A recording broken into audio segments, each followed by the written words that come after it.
Las personas libres jamás podrán concebir lo que los libros significan para quienes vivimos encerrados. Ana Frank.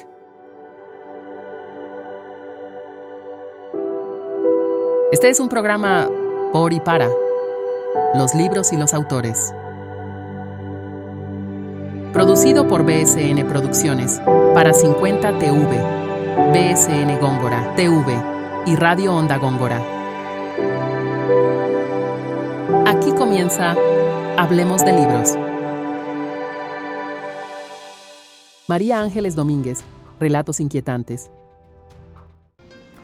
Buenos días, buenas tardes, buenas noches, como siempre decimos en 50 TV, en BSN Góngora Televisión y por supuesto en nuestra radio Onda Góngora. Volvemos con Hablemos de Libros, soy José Manuel Rosario, no me veis porque ya sabéis que me he negado últimamente a salir porque ya estoy muy cansado. Pero sí traemos a gente muy interesante, gente muy potente y sobre todo a este programa que queremos hablar del mundo del libro y queremos hablar de muchas cosas alrededor del mundo del libro. Y hoy especialmente hablamos con alguien que nos va a hablar de algo que todavía no habíamos hablado hasta ahora, que es el mundo de la fotografía y el libro. Armando Bernabeu, buenos días, buenas tardes, buenas noches, ¿cómo estás? ¿Qué tal? Bien, muy bien, aquí en esta aventura que me has metido. No soy muy de cámara y de tampoco... Nada, pero como son chinitos, bueno, de cámara eres mucho, pero detrás. Exacto, yo consumo el medio. Exactamente, no quiero generar. Armando, ¿qué importancia crees tú que tiene una ilustración o qué importancia tiene una buena fotografía en un libro? Y si hablamos de un libro de fotografía, ni te cuento. ¿Qué importancia le tenemos que dar a eso? Bueno, pues claro, para mí el mundo de la imagen siempre ha sido lo que me ha acompañado, sabes que mis orígenes están ahí, el mundo del arte y a nivel, o sea, una imagen, ya siempre lo hemos dicho, ¿no? Vale más que 1000 palabras, pero en ese aspecto siempre intenta cuidar todo ese tema, ¿no? Ese planteamiento. Tú has hecho tanto fotografías de interior, es decir, fotografías para dentro del libro, como fotografías de portada, como ilustraciones de portada. Ilustraciones de cero. O sea, mis orígenes son, yo soy licenciado en Bellas Artes por la especialidad de pintura.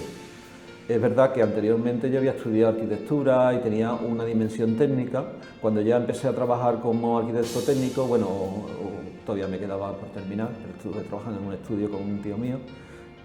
Aquello no me llenaba, ¿no? Entonces llega un momento que incluso sin tirar de mí, o sea, sin tener el apoyo familiar y demás, decido meterme al mundo de las bellas artes y es cuando digo, ostras, esta carrera la han hecho para mí. Claro, cuando yo entré allí, entré con la idea de trabajar en el diseño gráfico, pero entonces estaba el diseño que nosotros conocemos actualmente, estaba mezclado con el grabado y en Sevilla no se podía estudiar de esa forma. Entonces me enamoré locamente tanto de la escultura como de la pintura y escogí esa especialidad. ¿Qué pasó? Que luego más tarde tuve la suerte de trabajar en un estudio de televisión y ahí tuve mi romance con el Mac. Entonces te estoy hablando del año 93. Y entonces empecé en el mundo del diseño. Claro, con tu base de arte, claro. Del tema compositivo. Vamos a ver, ¿tú crees que es un error, tú que ya eres además alguien que ha hecho un gran recorrido en el mundo este? Yo estoy viendo que hoy en día se está intentando separar mucho esto del diseño y del arte. Yo lo estoy viendo, es decir, yo creo que incluso la gente joven está hablando yo soy diseñador más de que yo soy un artista que diseño, que yo creo que realmente es el buen camino. Yo creo que hay que conocer bien la estructura del arte para hacer un buen diseño, ¿no? Sí, es que aquí has tocado un punto fundamental y es el tema que el diseño también, además, o sea, es el mundo, se mezclan varios mundos, el tema artístico y el tema funcional. Claro. El diseño sin funcionalidad tampoco existe. No sirve para nada. No sirve para nada. Entonces, yo creo que eso fue mi cóctel fue que venía de la técnica, de las carreras técnicas y de pronto después el arte Y esa simbiosis, esa mezcla fue lo que fue el éxito un poco de mi trabajo. Porque además tú fuiste reconocido en la carrera como un gran pintor, es decir, tú tienes una buena nota en tu carrera. Yo fui ¿no? primero de mi promoción. Sí, primero en la Facultad de... En la Facultad de Bellas Artes de todas las especialidades. Hablamos de Sevilla, es decir, que es una de las grandes facultades, con respeto, hecho, de la Facultad de Bellas Artes de España. Estuve becado en la Rodríguez Acosta en Granada, que se la daban. Yo fui por representación de Sevilla y estuve con el chico de Barcelona, la chica de Valencia, el de País Vasco, en este caso Bilbao, sí, y la de Granada, y coincidimos allí. ¿Y estuviste trabajando allí? Un mes y medio preparando una exposición que se prepara, es como muy parecido aquí en Córdoba a la Fundación Gala. Sí, exactamente. Entonces, claro, pero yo tenía por otro lado que incluso mi profesión, a mí me decía mi padre, oye, no, que tu carrera es de bohemio, ¿no? Y entonces en esa dimensión, cuando entré en el diseño gráfico, eso fue total, ¿no? Y sobre todo el tema de la funcionalidad, cómo se mezcla con el arte, para mí siempre yo he sido un apasionado del libro desde pequeño, de ver, y claro, yo quería de alguna forma que los libros sirvieran, claro, que los libros fueran pedagógicos.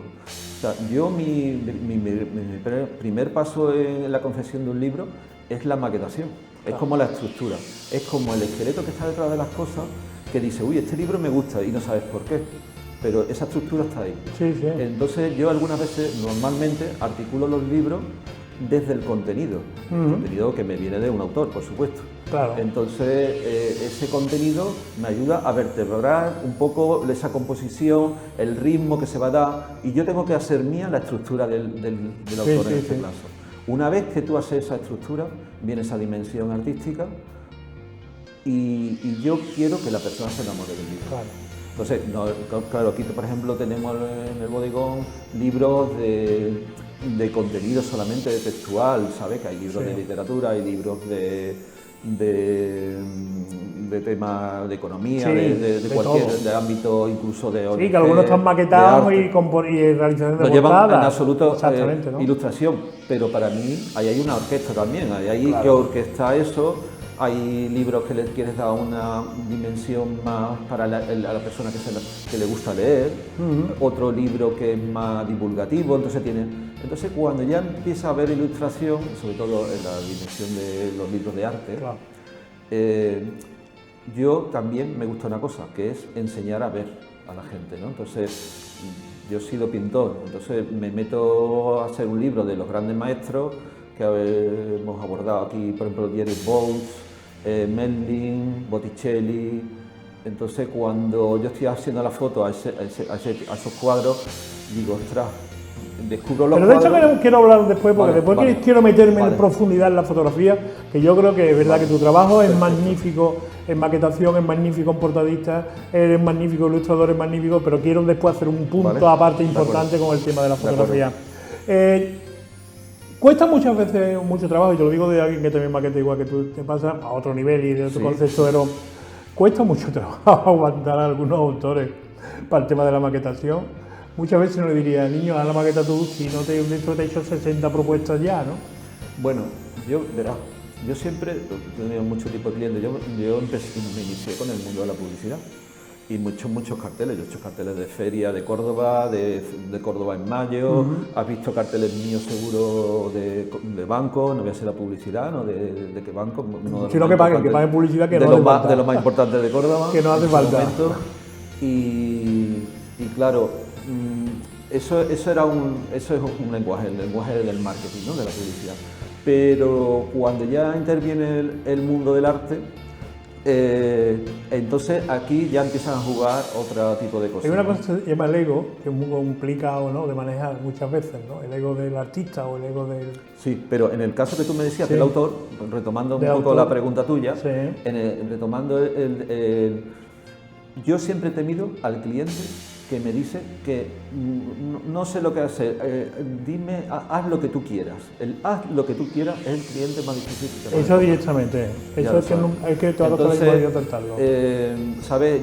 A mí me gusta confrontarme con clientes exigentes. Claro, ¿no? Si es lo mejor, claro. Y en un momento dado, hay veces que hay algunos demasiado insistentes y yo siempre, aunque hago el oído cocina, o sea, lo que él quiere, yo le doy mi alternativa, Entonces, una vez que se confrontan las cosas y tienen un mínimo entendimiento, se cuadran y ya está, ¿no?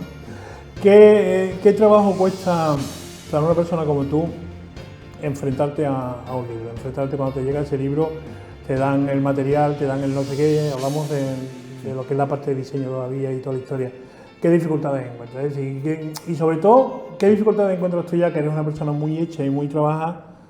¿Y qué recomendaría a la gente joven para que no tenga miedo con eso? Porque es que eso entiendo yo que las primeras veces es pánico, ¿no? Sí, hombre, si tienes la oportunidad de hablar con el autor, pues un poco ver de qué va el libro exactamente. Yo muchas veces no me leo algunos libros, además hay algunos libros son muy profundos, muy difíciles, ¿no? Entonces, normalmente siempre le pido como una especie de resumen del libro o una idea así o que quisiera él retratar. Sí, una pequeña sinopsis, dame alguna información que yo pueda sacar el hilo, ¿no? Y luego también en libros, por ejemplo, de arte y demás, claro, como yo participo también en el tema de la imagen, conozco el monumento, conozco la obra, entonces hay un enamoramiento y yo quiero transmitir ese primer encuentro, un encuentro luego más reposado, más reflexivo, ¿sabes? Ese tema, eso es como un diálogo con lo que vas a hacer, ¿no?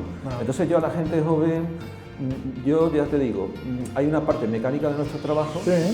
Y yo siempre empiezo por la parte mecánica. Entonces, con la parte mecánica, yo me voy a mi casa y sigo con mi trabajo, en el sentido de que ya me estoy enfrentando al proyecto. Y ahora voy a ir como subrayando mentalmente cosas que van a ser importantes. Y eso luego me da pie a generar una buena cubierta, una buena portada. O una buena contraportada. Exactamente, que también es vital. Sabes que hay algunas veces para ciertos libros que también trabajamos la contraportada. Mira, nosotros, por ejemplo, los premios que damos, que da el grupo de puntos de referencia, damos un premio muy curioso, le damos premio a la mejor portada del libro. Y eso es por motivo, porque los premios se dedican a uno que fue mi maestro y que fue gran amigo mío, el hermano mío casi, José María Toro Sánchez.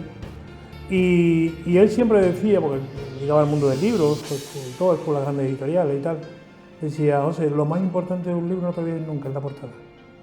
¿Por qué? Lo que hace que compren el libro. Sí, la invitación. Eso es el tema, sí. En una marabunta, lo que tú dices, en una marabunta como hay en una librería de 100 libros, 100 novedades, pues me tiene que llamar la atención ese libro. Sí. O es buena la portada, sí. Porque no es lo mismo, no hablamos lo mismo a lo mejor los libros ya de fondo que llamamos, ¿no? Los típicos libros de fondo. Alianza, oye, pues Alianza, historia. Sabéis que hay una colección de historias de Alianza, son todas iguales. Es decir, cambia la portadita un algo, pero está bloqueado. No, hablamos de libros donde la gente tiene que comprar, la gente de impulso, muchas veces de impulso, y es vital la portada. Y eso es un trabajo que muchas veces, en este caso tú... Y también otra cosa muy importante, José Manuel, el título. Sí. ¿Sabes? Porque hay veces darle el título. Que puedes también jugar con eso con el espectador, bueno, en este caso el futuro lector del libro, de que no se comprenda de primera, ¿sabes? A mí me gusta el juego ese. Hay veces que el autor me da unos títulos muy realistas, demasiado muy directos, ¿no? Muy técnicos, históricos. Y digo, bueno, pero si aquí tienes frases geniales o yo saco algo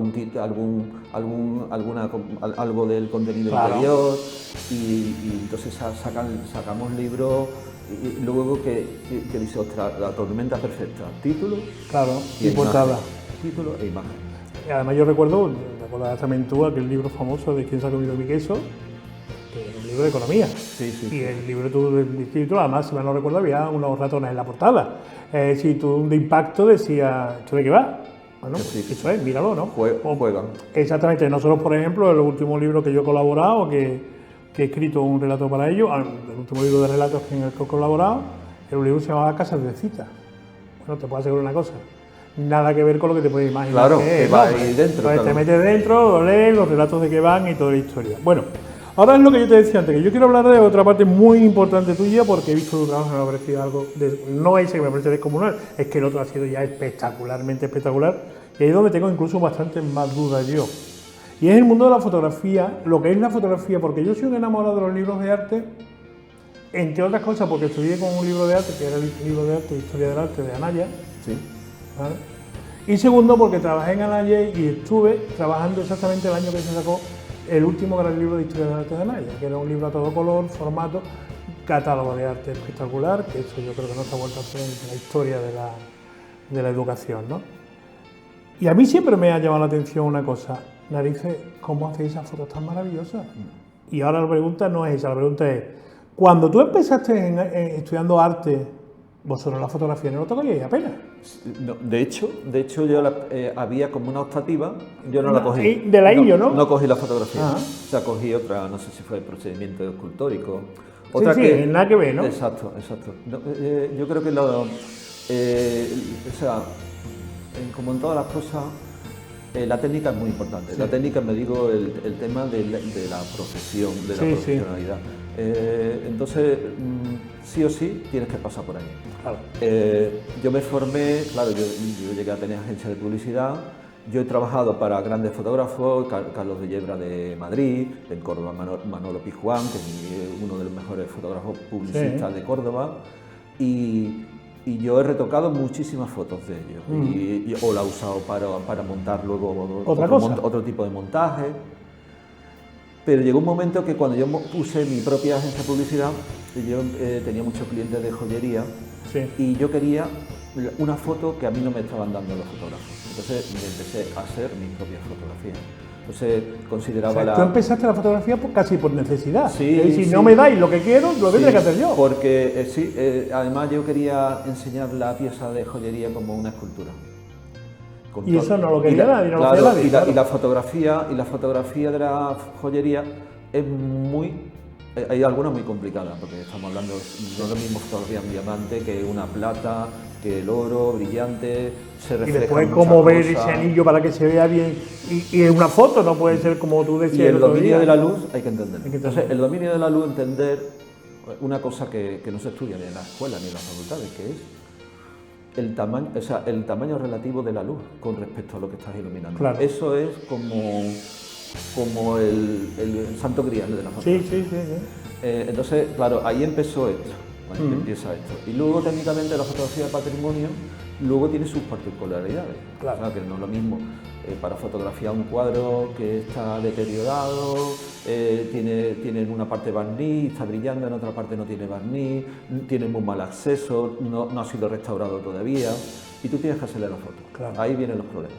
Entonces, claro, están a una altura determinada, están a un no sé qué, están a no sé cuánto. Entonces ya tú ahí, me empiezas a estudiar y a hacer lo que es la iluminación polarizada, correcciones de color, calibra. Yo ya fotografía, o sea, las grandes obras, la fotografía con el ordenador y yo disparo desde Capture One.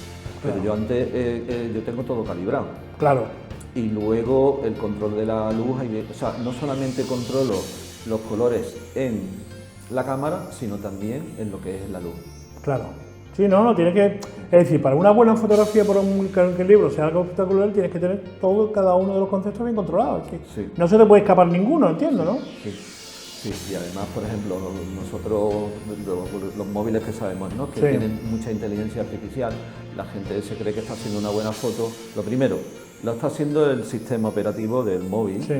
Y posiblemente porque una cámara y hay nada.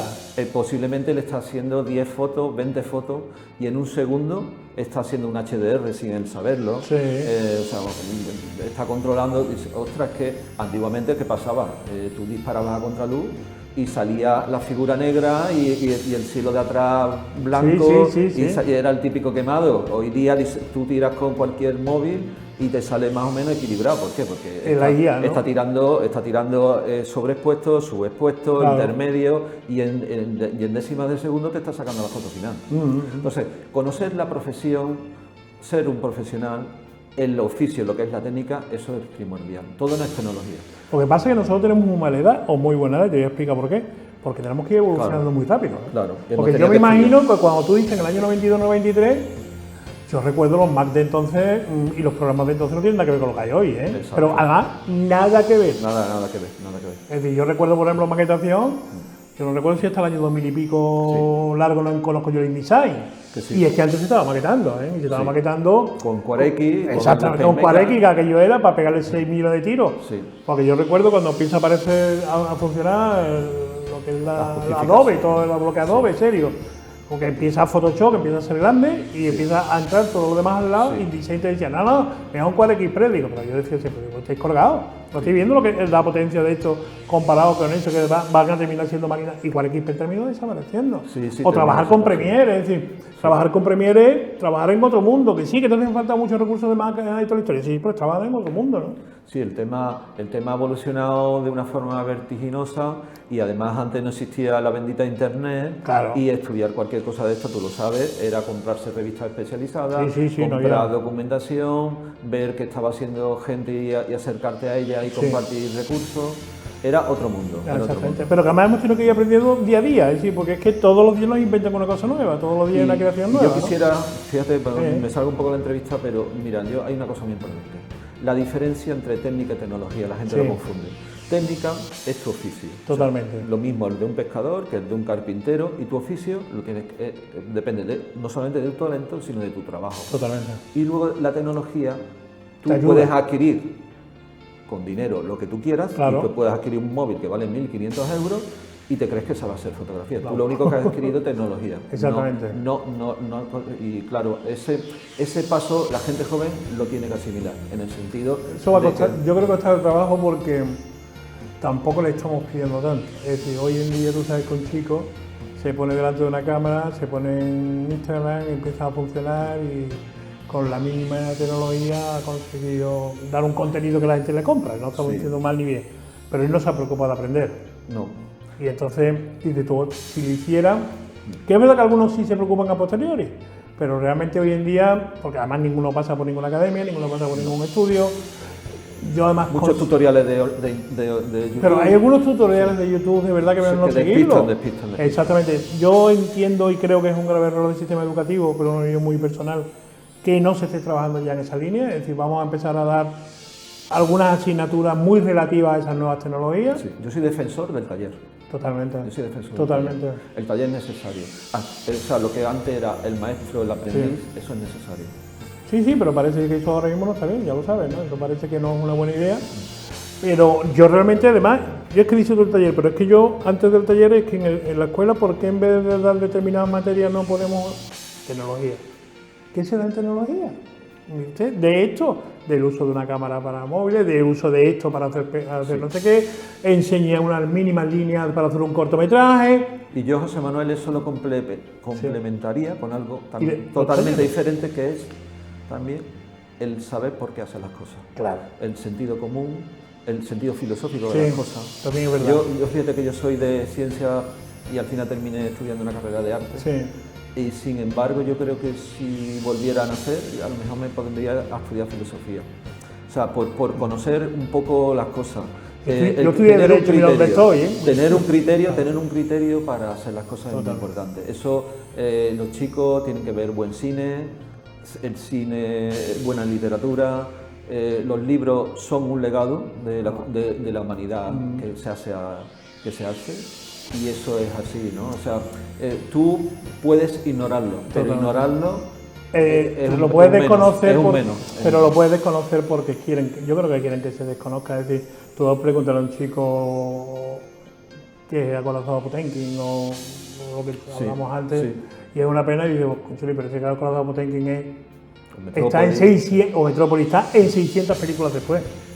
Pero ve el original, ¿no? Igual que hablaba yo el otro día con Pablo Sabinas, que es un guitarrista, bueno, está en el Festival de la Guitarra, que interpreta música clásica con una guitarra eléctrica.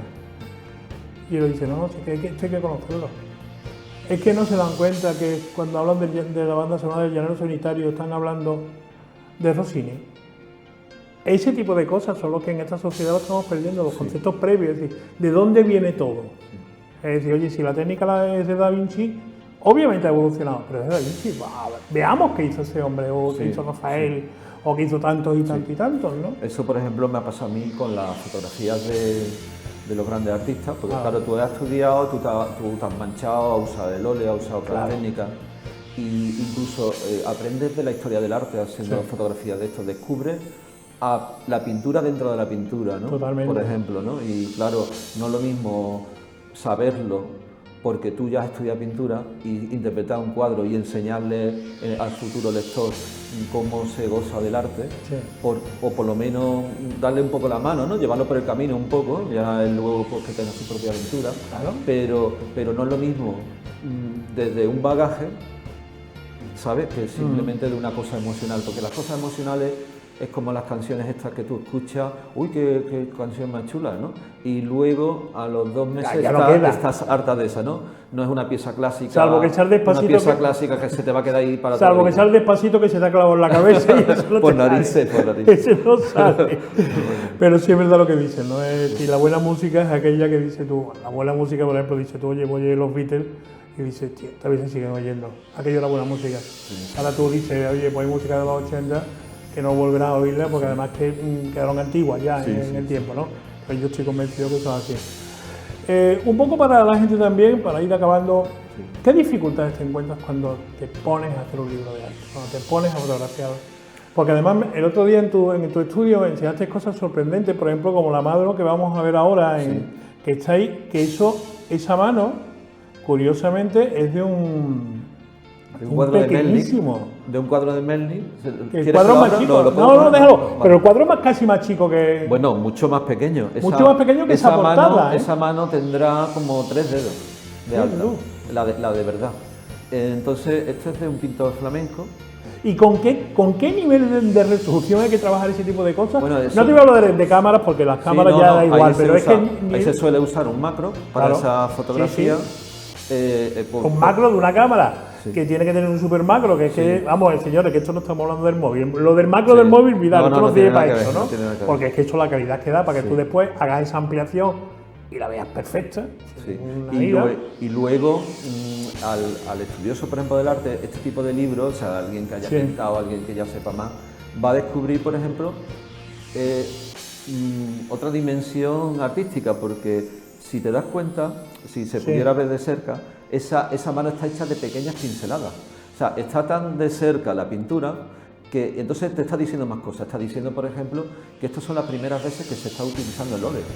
Pero se está usando el óleo todavía con técnicas antiguas. Claro. ¿Por qué? Porque esta gente era miniaturista y trabajaban con temple al huevo. Entonces, el temple al huevo era como una témpera. ¿Qué pasa con la témpera? Que da la pincelada y se queda seca. Y se queda seca. Ellos todavía no sabían mezclar con el óleo, pero habían sido miniaturistas del temple. Entonces, tú ves ahí todavía su técnica de otro tipo de técnica, pero que están descubriendo un nuevo medio, que es el óleo.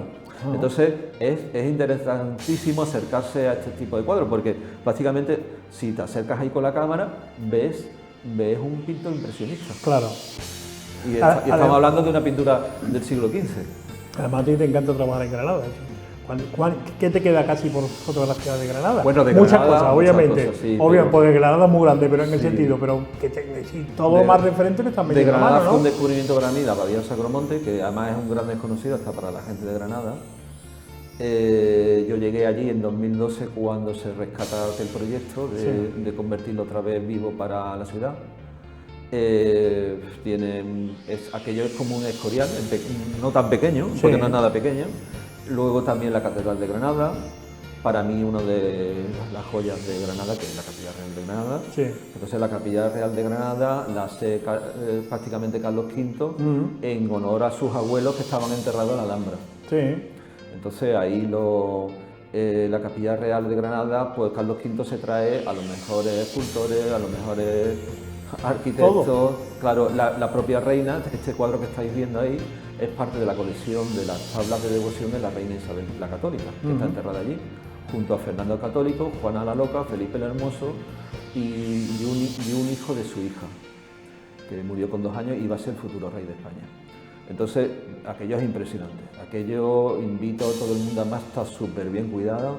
Es uno de los monumentos para mí favoritos de Granada. La catedral también, por supuesto, pero luego hay muchas más cosas, ¿no? Yo creo que Granada hay que irse está por lo menos una semanita para ir viendo cositas, ver algunas cositas sueltas y enamorarse de ella y volver de vez en cuando. Además, Granada tiene una ventaja, que si ahora, por ejemplo, está pasando mucho calor, te subes un poquito para arriba y se te ha acabado quitado el calor. En estos monumentos no hace calor. Ahí no hace calor. Ahí hace normalmente mucho frío. Y yo que verdad, si yo suelo ir en temporada baja, en febrero. Más todavía. Claro, y te quedas de noche, bueno, te quedas solo con el monumento, eso es un privilegio que tenemos. Claro. Entramos por zonas que no entra ningún turista. Bueno, realmente en ese aspecto yo me siento una persona privilegiada, ¿no? Sí, totalmente. Te voy a decir una cosa, Armando, hablaría contigo horas y horas y horas. Tú sabes que nos encanta, además creo que nos encanta los dos el tema, y a ti por tu profesión, y a mí pues soy alguien que soy un enamorado de la cultura y un enamorado de la fotografía y de la edición. Pero tenemos que dejarlo, para otro día, si acaso lo organizamos en otro día. Sí me gustaría de vez en cuando que hiciéramos un libro ya en particular, habláramos de un libro en particular, aquel que a ti te gustara, a ver si un día... Ahora hay nuevos proyectos que van a venir. Ajá. Y entonces si van saliendo ya pues vamos viéndolo. Yo sí me gustaría, te digo, a ver si para el mes que viene, el mes que viene es agosto, ya vamos a intentar descansar todo. Igualmente. Exacto, vamos a intentar descansar todo. No, pero para el mes de septiembre, a ver si una vez al mes o cada 2 meses hacer un libro en particular, cogemos un sitio, preparamos... Ojalá pudiera ser este tipo de libro. Exactamente. En ese tiempo. Exactamente, ¿no? Porque lo que son los libros No, yo quiero libros de eso, yo quiero libros, porque además me gustaría hablar contigo... Son libros que suelen tardar, la mayoría, casi 6 meses. Exactamente. Pues yo, por ejemplo, el libro que ya hayas hecho, para que la gente también los conozca. Claro, entonces, este libro, por ejemplo, a mí yo creo que esa Piedad y Belleza, es un libro que tenemos que sentarnos a hablar de él, de tal manera que incluso tuviéramos la opción de que hubiera algunas imágenes que tú ya nos extrayeras de ahí y las pudiéramos poner en la pantalla completa para que la gente se fije lo que tú acabas de decir y tal. Montar el programa de otra manera, no como una entrevista. Exactamente, hacer... Bueno, una cosa que nosotros hacemos humildemente, obviamente no somos ni el canal Historia ni ninguno de ellos, pero lo hacemos con unos pequeños documentales que hacemos para nosotros, donde damos información, y me gustaría hacer de vez en cuando alguno contigo sobre esos libros, porque creo que merecen mucho la pena, aparte de que tú eres alguien que los explica fantásticamente, aparte de que lo hayas trabajado como artista, y que la gente vaya conociendo los espacios, pero a través de los libros, y las características de esas obras de arte. Te he dicho, oye, es que estamos hablando de una obrita que es así, que a lo mejor tienes incluso alguna foto de cuando estás haciéndolo y ahí tienes la foto completa de cómo es el tamaño. Muchas veces verás, vas a tiempo a tope. Claro, y no te puede hacer nadie una foto. Que alguna vez me ha acompañado alguien, me ha podido hacer alguna fotillo, que tendrá ahí por ahí alguna que algún día la dejes de algún andamio y demás. Sí. Y que ya eso cada vez... No, pero yo no te decía tanto a ti, yo decía que en una que se mira el tamaño real, exactamente. Pero eso no hay ningún problema.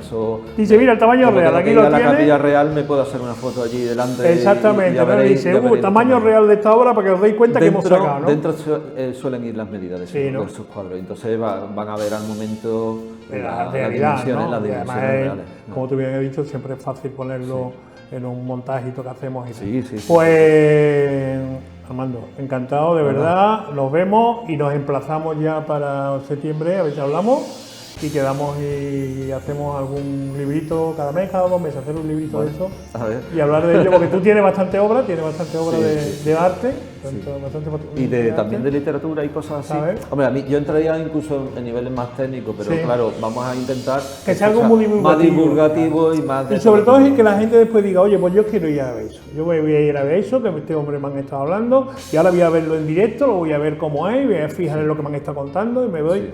Porque además también es verdad que hay unos contenidos muy interesantes. Y la intención que se le da por parte de nosotros, de los diseñadores, de los maquetistas. ¿Por qué se hace de esta manera? ¿Por qué se hace de la otra? Y ya está, ¿no?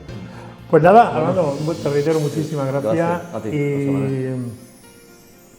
y vamos a acabar con tu libro en portada. Y a todos nuestros oyentes y a todos nuestros televidentes que estamos aquí, que seguimos hablando de libros, que seguiremos hablando de libros si el tiempo nos lo permite y la vida nos lo permite. Y seguiremos disfrutando con los libros, que yo creo que es de las cosas más hermosas. Muchas gracias a todos.